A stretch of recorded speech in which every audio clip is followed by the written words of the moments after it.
James Gunn's Superman officially passes Zack Snyder's most divisive Henry Cavill movie, having completed a full month of release in theaters worldwide.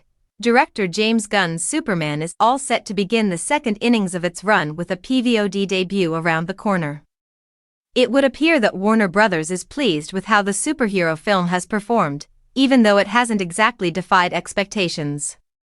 Once it debuts on home video in a week, the movie will likely lose a large portion of its theatrical footprint, effectively ending its run with around $600 million worldwide.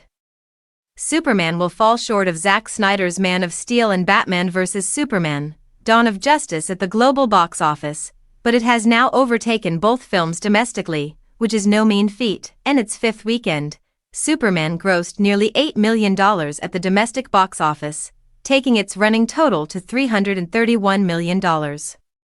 This puts it marginally ahead of Batman v Superman's $330 million lifetime domestic haul from 2016.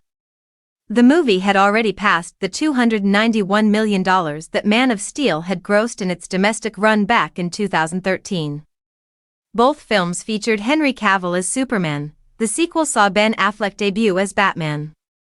The movies made a combined total of around $1.5 billion worldwide, but they divided critics and audiences.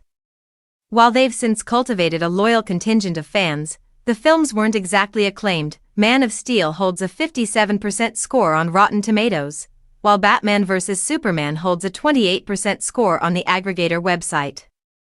It was after Batman v Superman's poor reception that Warner Bros. Imposed last-minute tonal restrictions upon Snyder, who was already in production on Justice League.